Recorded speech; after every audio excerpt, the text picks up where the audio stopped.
მადლობა თაზო.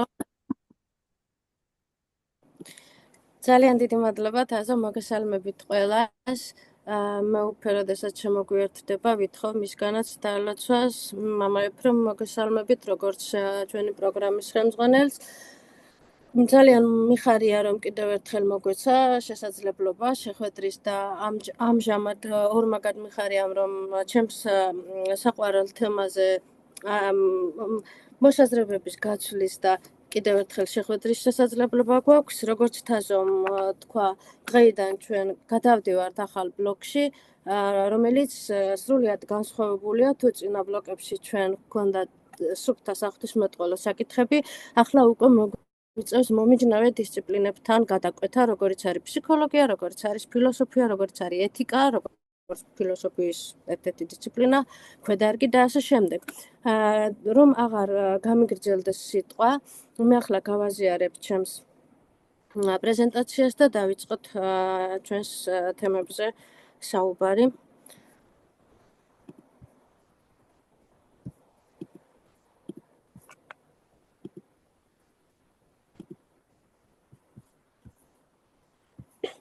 ჩანს ეკრანი? დიახ, ჩანს. ნინო, ატვირთული იქნება ეს პრეზენტაცია. როგორც ყოველთვის პროგრამის ბოლოს აიტვირთება ყველაფერი. ჩანს ეკრანი? დიახ, ჩანს თუ არა ეკრანი? დიახ. დღეს ჩვენი საუბრის თემა არის მორალი და ეთიკა ქრისტიანული პერსპექტივიდან და ვიდრე გადავიდოდეთ უშუალოდ ამ საკითხზე სასაუბროთ, მინდა რომ ჩვენი წინა ბლოკი შევაჯეროთ და შევაჯამოთ. ჩვენი წინა ბლოკი ეხებოდა კანონიკურ სამართალს, რომელზეც მამა ლონგინოზმა და ნიკოლოზმა ძალიან ამომწურავად ისაუბრეს და რატომ მინდა რომ ხაზი გავუსვათ კანონიკური სამართლისა და ეთიკის კვეთას. ისევე როგორც კანონიკური სამართალი განსხვავდება ამ ქვეყნიური, ამ სოფლიური სამართლისგან, რომელიც თქვათ სამართლიანობის აღდგენას მიზნად ისახავს სასჯელის საშუალებით და ამ ქვეყნიური სასჯელი არის უსამართლობის წინ მიზღული, მისჯილი ტიპური წმინდად სასჯელი, მაშინ როცა კანონიკური სამართლისთვის ეს არ არის მხოლოდ სასჯელი, არამედ ემსახურება ადამიანის ცხონებას და მას უპირველესად აქვს სულიერი სარგებლის ხასიათი.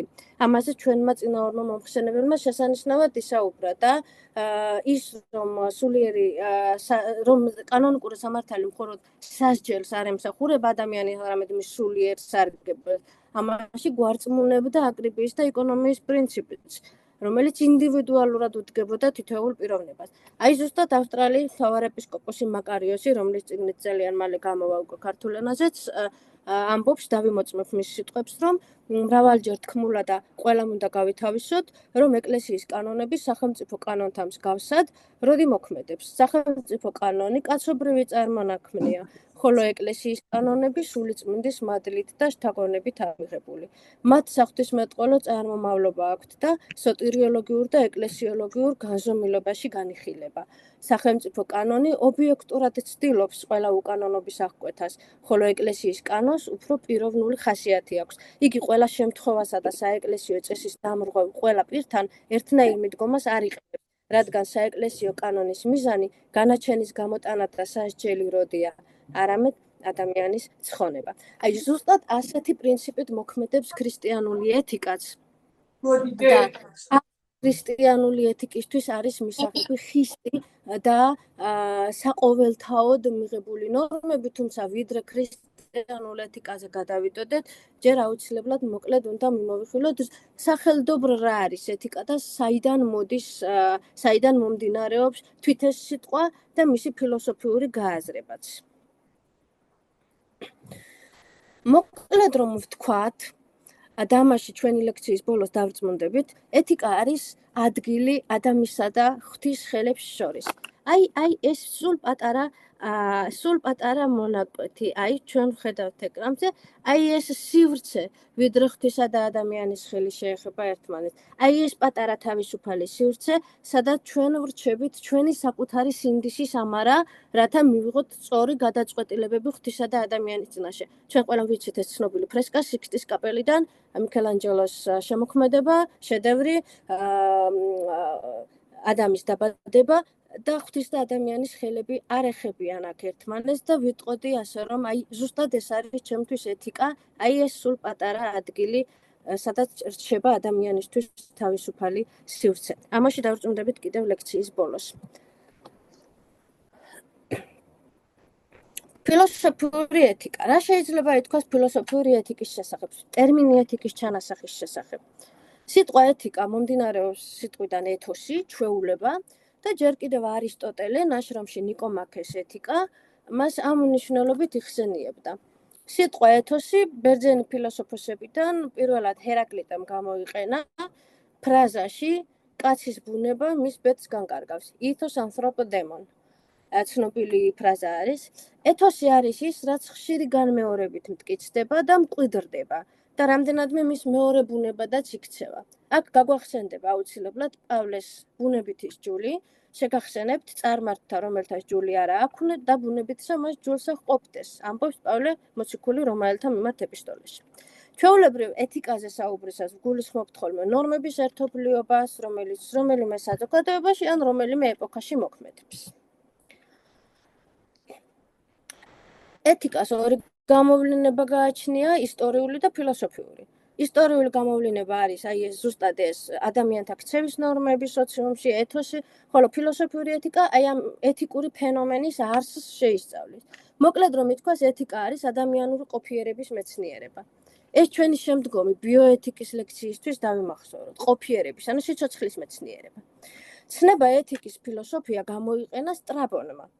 ხოლო ციცერონს ეკუთვნის სიტყვის ეთიკა, ლათინური თარგმანი მორალის. ბევრ ევროპულ ენაში მორალი და ეთიკა სინონიმებად გამოიყენება, რასაც ვერ ვიტყვით უკვე ამ ორი ცნების მართლმადიდებლურ გაგებაზე. ამ ორ ცნებას ეთიკა და მორალი ჩვენ მოგვიანებით გავმიჯნავთ კიდეც. ეთიკა როგორც ზნეობრივი ცხოვრების მეცნიერება პრაქტიკული ფილოსოფიის დარგია. აქვე შეგახსენებთ, რომ ფილოსოფია ძირითადად სამ ნაწილს მოიცავს: გნოსეოლოგია, შემეცნების შესახებ, ონტოლოგია, ყოფიერების შესახებ და პრაქტიკული ფილოსოფია, რომლის დარგით შეიძლება ითქვას არის მერე უკვე აი ეთიკა, ბიოეთიკა და მსგავსი დისციპლინები. ძველი ბერძნული ეთიკის მნიშვნელოვანი წარმომადგენელი არის სოკრატე. სწორედ მას ეკუთვნის სამი მნიშვნელოვანი დებულება: მეცნიერება სიქველეა, სიკეთეა, უმეცრება სიავეა, სიბოროტეა და არავინ იქმს სიავეს ნეფსით, უდის ეკონ კაკოსი. ხოლო პლატონის სათნოებას სიქველეს დასწავლადად მიიჩნევდა, ითვლიდა, რომ ისწავლება ეს. არისტოტელემ კი ეთიკას მოუძღვნა სამი მნიშვნელოვანი ნაშრომი: ნიკომაქეს ეთიკა, ევდემოსის ეთიკა და დიდი ეთიკა. არისტოტელეს ეთიკა მეტაფიზიკურ საწყისებს ემყარებოდა და აცხადებდა, რომ ადამიანში ღვთაებრივი ელემენტი გონი, ნუს ბერძნულად სახლობდა. პლატონი სულს გონის მიერ ლოგისტიკონ, მრისხანებით ფიმოიდეს და გულის თქმით წადიერებით ეპიფიმიტიკონ ნაწილებად ყოფდა. და სათნოებებსაც აი ამის მიხედვით მიუსადაგებდა. სიბრძნე და გონიერება გონის მიერ ნაწილს მიეკუთვნებოდა, სიმამაცე მიეკუთვნებოდა უკვე მრისხანებით ნაწილს, ხოლო გონივრული ზომიერება, კეთილგონიერება მიეკუთვნებოდა აი მესამეს გულის თქმით წადიერებით ნაწილს. ხოლო სამართლიანობა აღმატებული სათნოება იყო და აი ამ სამივე ნაწილს მოიცავდა. შედარებით ახალი პერიოდის ფილოსოფიური ეთიკის უმნიშვნელოვანესი წარმომადგენელია ემანუელ კანტი. კანტით ჩვენ დავასრულებთ აქ ფილოსოფიურ ეთიკას, მეც აღარ დაგხლეთ, იმიტომ რომ ჩვენი ძირითადი თემა არის ქრისტიანული ეთიკა, ეს შესავალისთვის, მაგრამ კანტის გარეშე ეთიკაზე ვერ გამოვა საუბარი. კანტმა ავტონომიის და ჰეტერონომიის ცნებები შემოიტანა. ავტონომია ჩვენ შიგნით მოქმედი პრინციპები და კანონებია, ჩვენი შინაგანი პრინციპი, ჩვენი შინაგანი რეგულატორი, ხოლო ჩვენ გარეთ მოქმედი კანონები იხსენიება როგორც ჰეტერონომიული. კანტმავე შემოიტანა განსხვავება ცნებებს შორის არის, ანუ როგორც ფაქტი და საჭიროა უნდა, როგორც მოვალეობა, ვალდებულება. ემანუელ კანტს ეკუთვნის კატეგორიული იმპერატივის ცნებაც. მოიქეცი ისე, რომ შენი ქმედების საყოველთაო კანონად ქცევა იყოს შესაძლებელი.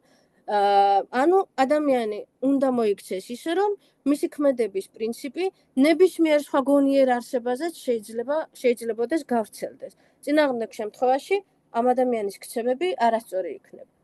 რაც შეეხება რელიგიას კანტი ასე განმარტავს, რელიგია არის ჩვენი ვალდებულებების, როგორც საღმრთო ცნებების შეგრძნება.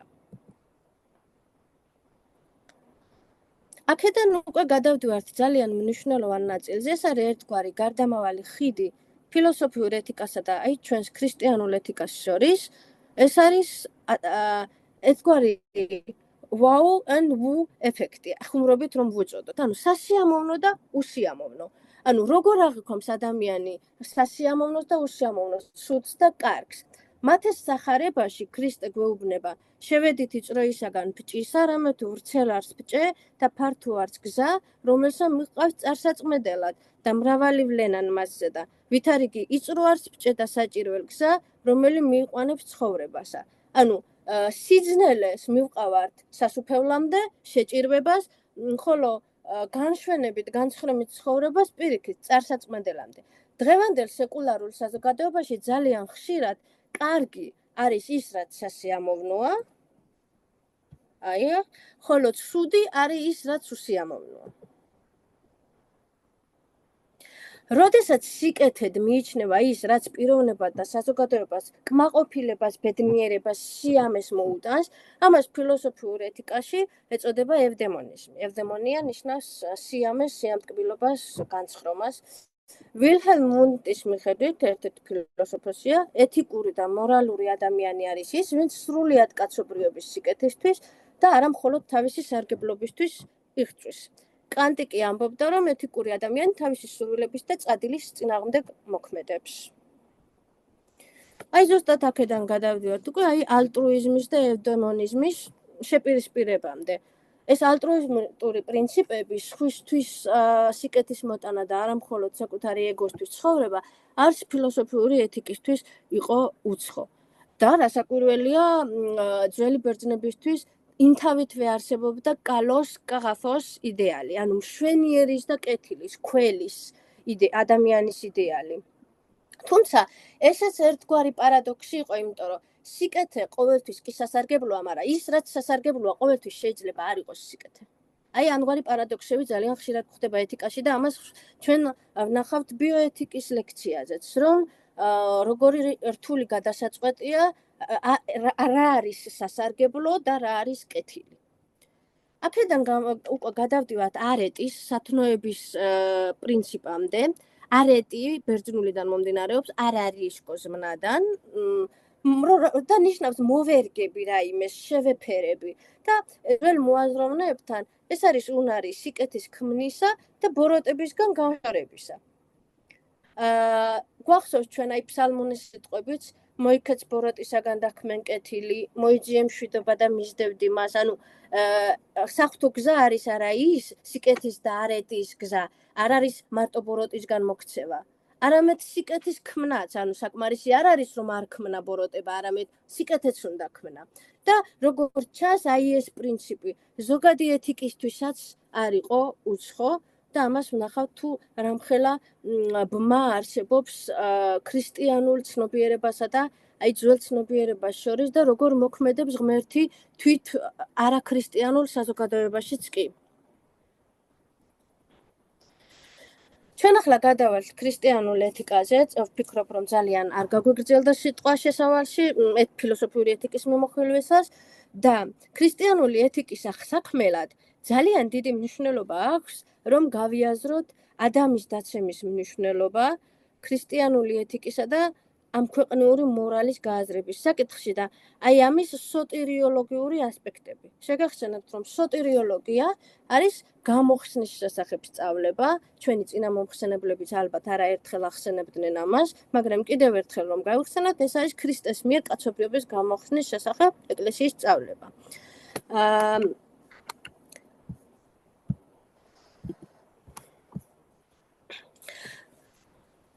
უნდა დავშვათ ძალიან მნიშვნელოვანი შეკითხვა. თუ ცნების დარღვევა, აი თავიდან ვახსენე რომ ახსნით მეთქი რა არის ეთიკა და რა არის მორალი. მორალისტვის მორალური გადაცდომა უპირობოდ არის ის რომ აი მე რაღაც აკრძალვას გადავაბიჯე, რაღაცა ცნება დავარღვიე. ანუ მე ჩავიდინე რაღაც რისთვისაც უნდა დავისაჯო. მაგრამ რა არის ეს ქრისტიანული ეთიკისთვის?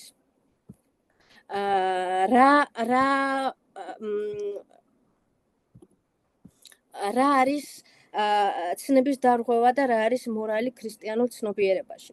საქმე ის არის რომ თუ ადამი დაისაჯა მცნების დარღვევისთვის, რატომ არ შეეძლო ღმერთს რომ აი მისთვის მიეტევებინა ცოდვა და წინანდელ მდგომარეობაში დაებრუნებინა? რატომ გახდა საჭირო ქრისტეს განკაცება და მსხვერპლი? ზუსტად იმიტომ რომ ეს არ იყო მხოლოდ მორალური დანაშაული. საქმე ის არის რომ ხრწნა, სიკვდილი და დაცემა რომ გავიაზროთ, ჯერ უნდა გავაცნობიეროთ რა არის და რას ნიშნავს არარასგან, არარსისგან, ექს ნიჰილოსგან შექმნა. ძველ ბერძნულ ცნობიერებაში, აი ნულსაც კი არარაობას არ არის, ნულსაც კი ჰქონდა თავისი მატერიალური მნიშვნელობა. ერთგვარი მატერია იყო, მაგრამ ბიბლია გარკვევით გვეუბნება, რომ ღმერთმა ეს სამყარო შექმნა სრულებით არარასგან, არაფრისგან. არსებობს ორი რამ, აქედან გამომდინარე ამ სამყაროში. არა ხრწნადი და უხრწნადი, ან უკვდავი და მოკვდავი. არამედ პირდაპირ არსი და არაარსი. ადამიანი არსებობს მხოლოდ იმდენად, რამდენადაც მიემართება ერთადერთ ჭეშმარიტ არსს, ღმერთს.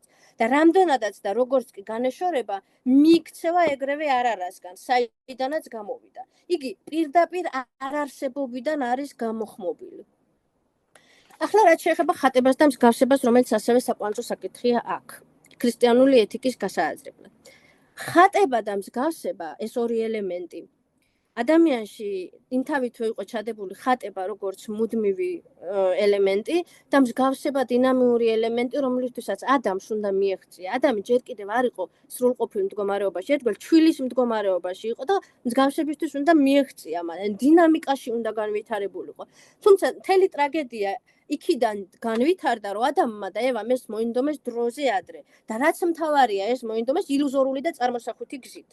დროზე ადრე მოისურვეს და ალტერნატიული რეალობა და ეგზისტენციალური გაუცხოება და თვითორიენტირება წამოიწყეს. ეგზისტენციალურ გაუცხოებაში რას გულისხმობ? ადამიანმა და ევამ წარმოიდგინეს, რომ არსებობს ორი რეალობა, ღმერთის რეალობა და მათი რეალობა.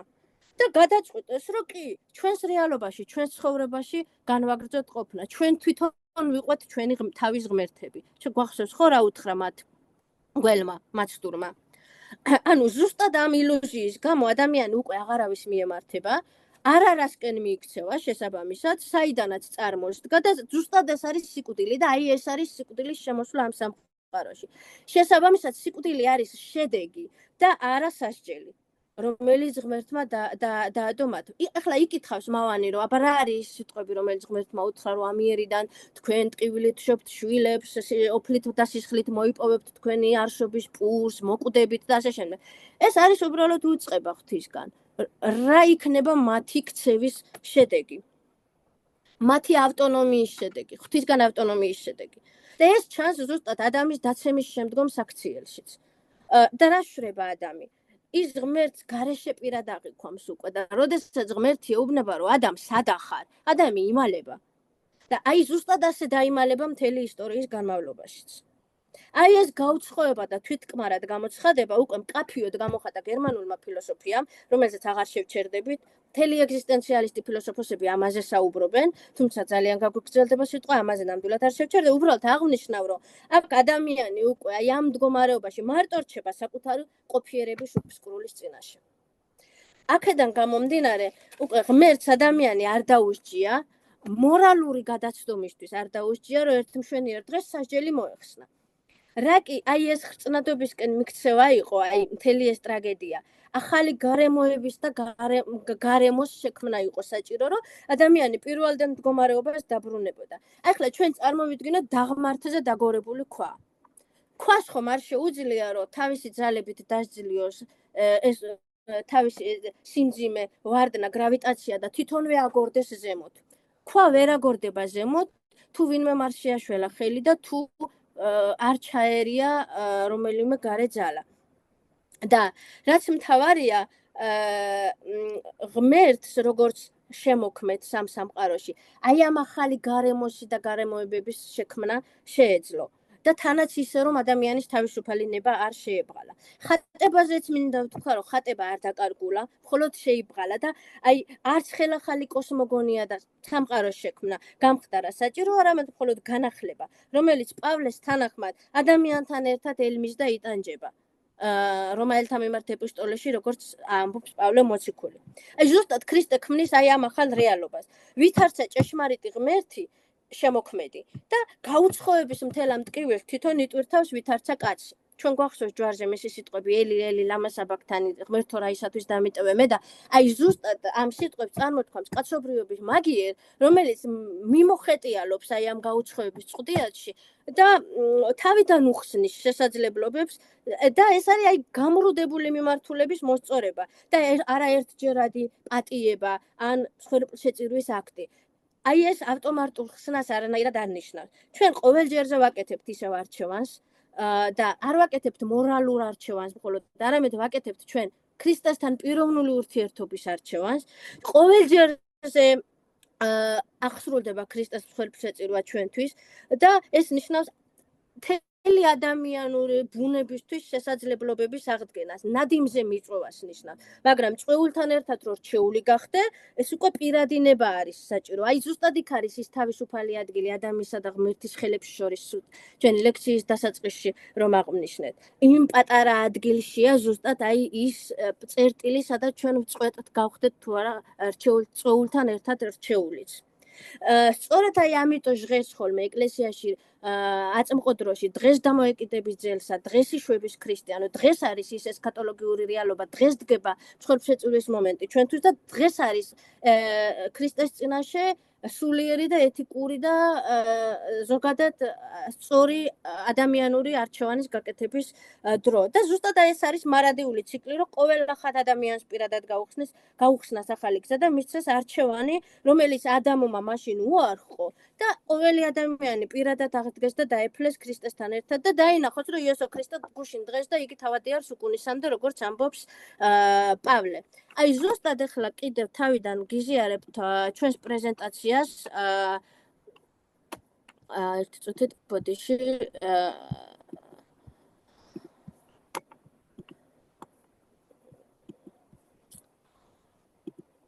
ჩანს თუ არა ეკრანზე დამიდასტუროს თაზამ და ვაგრძელებთ.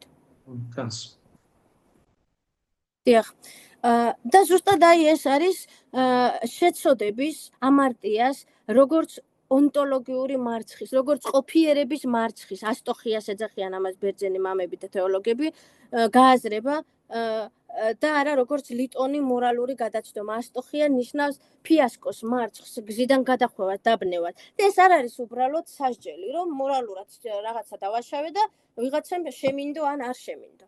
აი ის რო დავწმუნდეთ, რომ ეს არის პირადი ურთიერთობა ღმერთთან, ძალიან კარგი მაგალითი მოყავს გიორგოს მანძარიდის ქრისტიანული ეთიკის ძალიან თვალსაჩინო მკვლევარს. ფოტოზე ხედავთ მას. მოყავს წმინდა შიმონ ახალი ღვთისმეტყველის სიტყვები იმის შესახებ, რომ როგორც ზეთით სავსე ლამპარი ვერ გაანათებს, თუ მას ცეცხლს არ მოუყიდებთ. ასევე სული დარჩება ჩამქრალი თავისი ბუნებრივი სათნოებების, ამარა თუ კი სული წმინდის ნათელს არ მიიღებს. ანუ შიმონ ღვთისმეტყველი, რომელიც ზოგადად წმინდა მამები, რომლებიც ამავდროულად ძალიან დიდი ფსიქოლოგები იყვნენ, შეიძლება ითქვას და დიდი მცოდნენი ადამიანის ბუნების, ზუსტად აი ამ სული წმინდით მიღებული მადლის გამო.